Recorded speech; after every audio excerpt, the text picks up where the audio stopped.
And we're back. It's been a little while, so we're going to ease back in here by doing some side missions instead of progressing the main plot. Where last time we went out to get some drugs, get some Zombrex, and it didn't go so grand. Is it Zombrex? No, it's Antizin in this. I'm getting the Dead Rising mixed up. Dead Rising is generally more interesting. Because, you know, in zombification and that is only tied to the plot, instead we're going to go help out some of the locals in non-main quest stuff, because the non-main quest stuff is by far and away better written than the main quest. They probably had different writers on it. Probably. It might also be a case that, like, the side quests are generally a bit smaller in scale and they're more like scenario writing rather than, you know, plot writing. Well, they've come up with a bunch of interesting scenarios, and sadly, none of them are the main plot. That you restore the lights in the Cauldron district. Well, that sucks. The bad news is that it blew out the grid near the overpass. It's blacker than your pants pocket over there. So, do you need it switched back on? Generally, I don't like doing side quests in open world games, but this one, at least in this one, they're all unique little stories, and they actually lead on to other stuff. For me, like, what I do is I do, like, 3 main story missions, and then I do a bunch of side missions to rank up my character and do whatever the fuck to get him powerful, and then I do the rest of the story. This is how I burnt myself out on Metal Gear Solid 5 before I completed it. Yeah, I still haven't beaten Metal Gear Solid 5. I did every side op as it came up. I really think that the game would have been better off as Peace Walker 2-esque in its like setup, where they put all the development time and resources into making good bases to infiltrate. Yeah. Rather than making this huge open world with nothing in it. Hey, you gotta capture animals for no fucking reason. God damn it. And, you know, that wouldn't even be so bad if, like, each and every one of them had a tangible model that you can see. Rather than just leaving boxes out in the wilderness. Right. For a gorillion years. A gorillion? A gorillion? Yeah. Sorry, I know it's a bullshit word, but I like that word. I'm gonna look that up. It's not a real word. They say that all the time here in, like, California. I mean, it's... Urban Dictionary, gorillion. Gorillion is a term used to define 1 million gorillas. Not a very often term used in modern day society, but this is purely a reason, and there is no place for it in which 1 million gorillas live. However, currently the gorillas are being trained by Joe, Matt, and Jack to take over the world. The Gorillion HQ shall not be disclosed for obvious reasons. So, there you go. As a unit of time, a gorillion is, you know, in the time you could get one animal, you could capture 1 million gorillas. And which is a more productive use of your time? This term was invented by quote-unquote Joe as a meaning of saying 1 million gorillas quicker. And then the example is, oh dear God, the gorillions have taken over Asis and many parts of America. Wow. So, this is Ghazi. My name's Crane. He's, the zombies just ignore him because he's a bit weird. He's so weird the zombies even avoid him. Yeah, somehow he's survived this far, and he wants a videotape for Mother's Day. It's impossible. Impossible. Oh. This is my special day with Mom. It's Mother's Day. And well, I mean, his jittery and jumpy animations sure are weird. I mean, they're no different from everyone else. My movie about me. That's true. I mean, Kyle Crane's a bit jittery and definitely jumpy, but generally it's a different effect.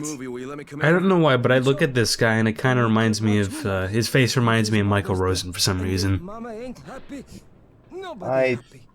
Yes, I can see it. I don't know why. I don't know. No, wait a minute, that's too much. Don't argue with Guzzy. It doesn't work. This guy's talking in third person. That's what the drugstore people Oh. He's a bit of... He's mentally a child. Let's just put it that way. Oh. That sounds... I would have loved to play a character like that. Imagine playing a game in the zombie apocalypse except you're a child. Remember what that Dead Island trailer? Yeah, that's the one trailer that Jeff from Rooster Teeth couldn't handle because it was too graphic. Okay, but that's exactly my point. Like, if you played as a child in a zombie apocalypse game, like especially now with like SJW culture and stuff, like you can't make that kind of game anymore without like huge controversy, unless you like censored the deaths or something. Also, I'm going to talk about the lockpicking. People are really angry about the lockpicking in Fallout 4 because it's exactly the same as Skyrim. People are angry in general about Fallout 4. Like, there is a lot wrong with that game. To be honest, I've been playing it and I've been enjoying it. I like it as well. I like it just because the gunplay is actually now tolerable. I hate I don't like enemies that are fucking SpongeBob's. SpongeBob's. Bullet sponges. SpongeBob. On the note of children in Apocalypse, did either of you watch Gakkou Garashi? That is a great first episode that goes nowhere. Huh. Is that a Chinese cartoon? That's a Chinese cartoon. Oh. Yeah. Well, I haven't seen it yet. I've been trying to catch up on a few series. Like, I still have not watched Evangelion, and there's also what was that one? Akuma no Riddle, I think. I've been meaning to catch up on TV series as well. I need to finish watching Nichijou. I've caught up on The Walking Dead by AMC, and that's kind of... It's still in... I guess they're kind of improving. One of the characters, like from the very first episode, decided to become like a life-loving monk who's beating people up with a staff for some reason. Yeah. That just happens in the fucking Walking Dead verse. So anyway, this is my favorite mechanic now. What just happened there was an airdrop. Just little random... They're Ubisoft as shit, basically. A random drop on the map, you sprint there, you get some experience, and you can trade it in for health packs and such. I like them because you're actually racing against time here. If you get to them late, half the supplies are missing, and it's guarded by NPCs. Oh yeah. It's a nice little test of your agility, maneuvering around the city, and it's actually really cool the way it's announced by the plane flying overhead. They land a bit perfectly though. Oh yeah, between now and the last time we did an episode, we went to a convention called EGX, and that was interesting. I only met you guys for one day in London. I unfortunately had university and such in the way of going to that con. Maybe next year. Oh yeah. But we'll see. Yeah, when I went to that movie theater, I actually fell asleep watching Mad Max Fury Road, and I accidentally ordered an alcoholic lemonade. I didn't notice that was I don't know what it was, but I was also really tired. Like, I almost fell asleep in Mad Max Fury Road. Yeah, they said you did fall asleep. No, I didn't fall asleep. I saw the whole movie. Yeah, luckily I already saw the movie and I knew what happens, but it's still a good movie. It's just I was so fucking exhausted from planes. Yeah. That was the second time I watched the movie, and I was just surprised to find a movie theater that stocks my favorite brand of beer. You know, I still haven't found a kind of alcohol that I like to drink. I like that lemonade beer they had there. That was pretty good. Actually, do you know what's funny? You all went into the theater, and I was like, hey, that's Hobgoblin, and I got chatting to the guy behind the counter about ales for about 5 minutes. I was wondering where you were. I thought you somehow managed to get lost. No, I was talking about beer. So... That leveled up my agility, thank you very much. So, about EGX. So at EGX, I was there... I was there with Tristan and... Why'd you use my first name? Oh, well, damn it, now that, like... Because while we were there, I had trouble, like, with calling him Lolly, and now I'm having trouble calling you Tristan. God damn it. By the way, this is Dropskicks 101, but you don't have to stop telling your story, because the video here will kind of explain itself. Oh, alright. Oh, Yeah. I love how you're just, like, winding up for like, a fucking drop kick. Boom! Also, I'm wearing the Wales t-shirt now. Oh, cool. Yeah. So... Anyway, at EGX... Is that zombie okay? He's just staring at you. I mean, he's definitely not okay. He's a zombie. There we go. Yeah. Anyway, at EGX, Tristan went off and filmed for that video, and Ellen and I were like, you know, we were just exploring. And here's the thing about EGX. On one side, it's all the indies and stuff, and on the other side, it's AAA industry and stuff. But they had like this retro place at the AAA part, so people wouldn't like get sad while they were over there. Yeah, like they had the happy side, then they had the depressing corporate realistic side, and then kind of right next to the depressing side, they had retro games. Yeah, and the depressing side was 18 plus. Like only people who like were old enough to get in there could. I went in there. There was nothing actually really that graphic. Yeah. I just felt like everything is just so fucking shitty over here. People would just get depressed. Wait a minute. So the kid, anyone who came in was under 18, was limited to the indies. Not just the indies. There was stuff in between indies and like 18 plus. Like there was. I wouldn't say limited, more like spared. I know. That's the joke I was building to. It's like, well, then they're missing their key market. Yeah, like what happened was they had Just Cause 3 there was like the only alright thing in the 18 plus section, but they also had what was it, Rainbow Six, Siege. Yeah, Rainbow Six Siege, and then there was these like esports commentators or something, and the whole time that the esports commentators were in front of it. By the way, I'm now trying to get into Ghazi's house. I have never figured out the proper way to get in there. I just figured out you can stumble across the bridge and fall on the roof. Oh, I don't think that's meant to work because it almost kills you every time. So I think I've solved the mission wrong, but it's the only solution I could come up with. Right. Anyway, yeah. So anyway, as I was saying, while we were at we were watching the Rainbow Six Siege thing, they had these esports commentators there, right? And they had their voices blaring over the speakers and stuff, and it was only like this little booth of people playing Rainbow Six Siege. So they have these esports commentators giving away the enemy strategy within earshot of the other team. One of my favorite videos is a CS announcer announcing a ninja defuse live on the air where the other team can hear it. That made me angry, and I don't even care about CS. It's like, fuck, you don't do that.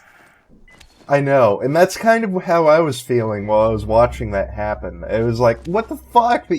This really cool strategy that they have is just... What the fuck was it even for if the enemy team knows about it now? Anyway. Oh yeah, there was like 200 people waiting just to get in, like lined to play the new Assassin's Creed. You know what? While I was in line to play Just Cause 2, well, not Just Cause 2, Just Cause 3. Did you go back a few years? Probably. Well, that certainly seemed like it when I was in the retro section. And that was nice. I played Sonic Adventure there. And... the head of Square Enix apparently passed by. Yeah, I didn't personally see it. I was just going off of what your girlfriend said, but I wouldn't be surprised. So I was playing DJ Hero there, and apparently the head of Square Enix passed by. Well, no, he was actually behind you watching you play DJ Hero. Yeah, I know, and apparently he was impressed by how good I was at. Like, I was just playing on hard difficulty, but I would only be impressed if someone managed to play expert, because those fucking turntables are not really that accurate enough. Unless you have, like, one in pristine condition, you won't be able to pull off the precise scratches. Yeah, when I was in the retro section, pretty much what I did was I played Smash Bros. Melee. Mm-hmm. And I guess I hung around there so long, I actually ended up in a video of a YouTuber that I like, which is a guy named The Mighty Jingles. I pretty much saw him, like, not once a day. I just pretty much saw him every single day just doing his own thing. There were a lot of YouTubers there. They had Yogscast, Hat Films, the Syndicate Project, I think I may have accidentally gotten to some kind of YouTube video because some guy approached me with a field recorder and was recording with his cell phone. Mm-hmm. And he just kind of walked up to me and was like, "Hey, do you see those guys playing those board games? They're shooting each other in the fucking face." What? Yeah, there was a board game there, like, I guess if you do something wrong, you get shot in the face with this little airsoft gun. But I'm in the substation. Is that a house sounds rule? like it hurts. I've been shot I in the saw it face with an there. airsoft gun. It hurts. It was obviously, like, not like a fully powered, like, airsoft gun. I was but- shot point blank in the ass with a fucking airsoft gun. It stings like a motherfucker. Okay, I'm Yeah, gonna that have to go the guy was- dickhead one-upmanship here. I received a fully automatic burst to the balls once during an airsoft match. That was Oh damn. tactical on the other team's part, because, you know, in airsoft, you go out, you go back to the checkpoint, you're back in the game. You get shot in the balls, you're out for 5 minutes. So, it's a good shot on their part. Can't say I appreciated it. Yeah, there was a bunch of YouTubers there, like, the one guy that has the stupid fucking helmet that has a speed loader that you fill fridge raiders in there. I think it was called the MMM3000. That guy was there. And it was like a $3,000 helmet that just auto-feeds you while playing video games and has a microphone and headphones. Human civilization has come so far. Yeah, he really annoyed me. That was the Syndicate Project, and I accidentally wandered over to the Syndicate Project panel. I was like, what panel is this? And then somebody told me the Syndicate panel. I'm like, what's that? The Syndicate Project panel. I'm like, oh no, I'm out of here. Oh no. Anyway, speaking of Warhammer, I saw I really want to play that game because it looks interesting, but I only hear know that's 2 buggy. other people who play it, and they never fucking ask, so I'm kind of stuck at the moment. Well, I hear that it's kind of buggy right now, so It's buggy and unoptimized. Oh damn. Yeah. Wait, isn't I'm it? not gonna lie about that. Like, doesn't it not have like a console release or something? I don't believe it does. Granted, I didn't follow the game much. Then why the fuck is it unoptimized? Because even PC-only devs can fuck it up. Yeah. Anyway, this is one of my favorite little side missions in the game. First off, find the Master Breaker panel and reset it. So, right, this is like the first time I'm really making good use of these, but it's just so fun to jump around this area, and this is one of my favorite little areas in the city. Oh. Well. I kind of wish that these side missions, like, they're fun on their own, but I wish they had more lasting effects on the city. Like, we turn on the voltage breakers here. There's a few more lights, I suppose. You help Ghazi and get pain meds, anti-seizure meds to Brecken. But if you don't get those seizure meds, he never has a seizure, nor does he display any health problems throughout the game. Ghazi fucking dies because you didn't get him seizure meds. No. Ghazi was just the guy who wanted a tape for his mother. I also didn't show it off, but if you go into the basement of Ghazi's house, apparently there's a woman tied up down there. Oh, wow. I did not know that until after I recorded it. I completely missed it, and I played that mission twice. Well, anyway, see you on the next part, guys.